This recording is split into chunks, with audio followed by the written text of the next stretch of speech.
Olá, voltamos aqui, não desiste de mim, porque nós estamos no último momento e nessa aula eu vou passar uma tarefa para ti, então fica até o final. A aula de agora, a gente vai falar sobre autoritarismo e totalitarismo. E por que que eu trago esse assunto aqui? Porque para mim, e também para uma gama de filósofos, a democracia ela está no extremo oposto do totalitarismo e do autoritarismo. Então, nós temos grandes filósofos que escrevem tentando explicar como foi possível a ascensão de Hitler, como foi possível a ascensão de Mussolini e também de Stalin.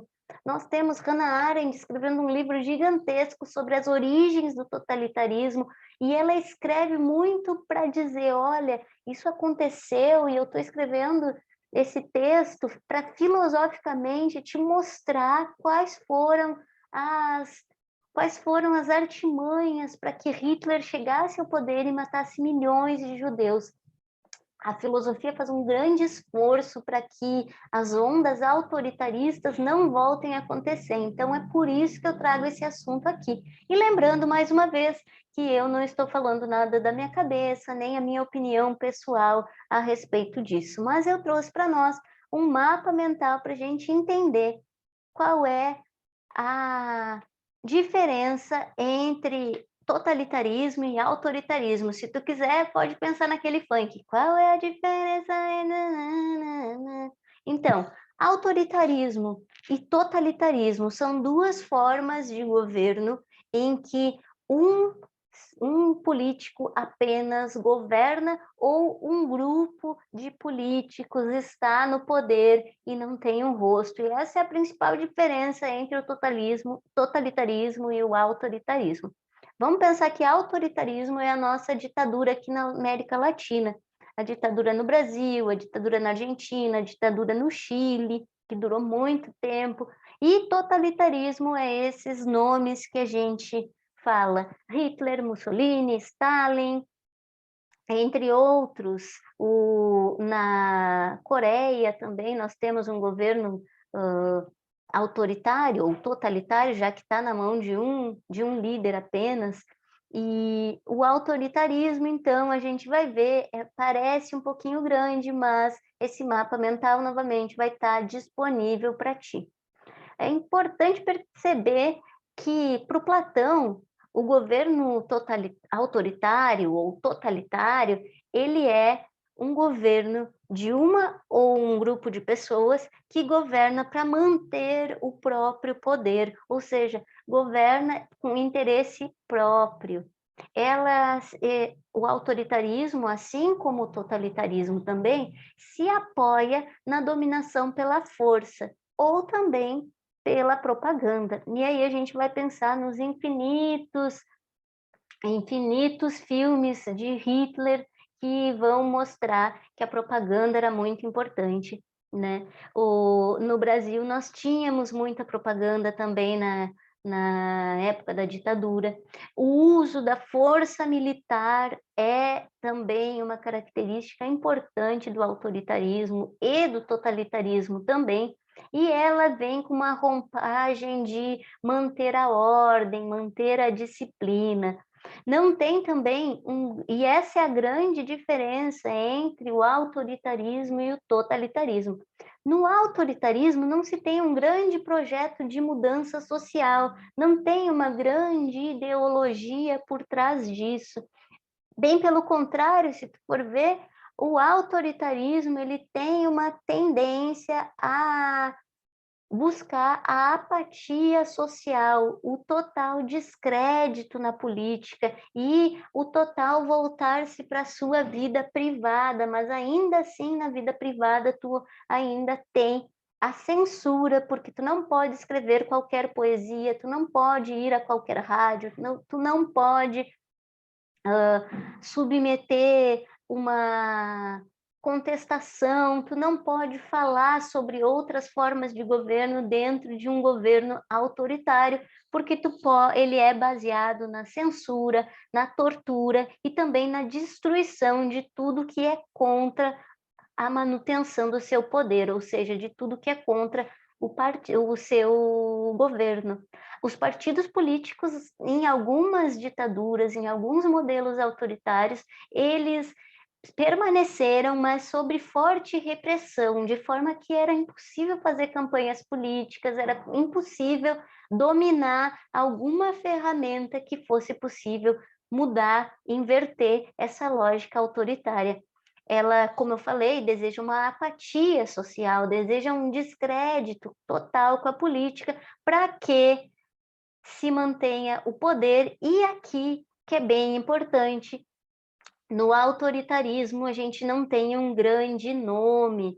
Se tu for ver, no Brasil nós passamos por vários presidentes, mas nenhum ficou no governo por tanto tempo. Havia então no autoritarismo brasileiro uma roupagem de democracia, apesar de que os governantes eram sempre do mesmo partido que venciam, nós vamos perceber que era mais do mesmo. Toda a troca de governo era uma troca para que se mantivesse o poder dos militares. Mas agora a gente tem que entender um pouquinho sobre o totalitarismo, que para mim é assim, algo surreal, mas que infelizmente aconteceu na nossa história e nós não podemos esquecer. Então, primeira coisa, no totalitarismo a gente vai ter um líder forte, um nome, uma cara para bater. O líder, ele promete unificar, ou promete mudar completamente a sociedade, ele promete resgatar um valor perdido. Por exemplo, Hitler se baseava no resgate da raça ariana. A gente tem aqui o Mussolini, o Stalin. Eu nem sei se está correto o Mussolini ali, mas é aqui. Aqui está o grande nome, o grande unificador. A gente geralmente vê esse herói de guerra, esse mito, essa pessoa a qual nós viramos inclusive fãs. Apoia-se também, como o autoritarismo, no exército e na propaganda, para manter o pensamento do líder como algo muito forte. O pensamento do líder é a própria lei. O próprio Eichmann, que era um dos funcionários que foi julgado em Jerusalém, a Hannah Arendt tem um livro chamado Eichmann em Jerusalém, e tem um filme também, que eu posso botar o trailer aqui para vocês. Vale a pena ver e conhecer, inclusive, um pouco mais da filósofa.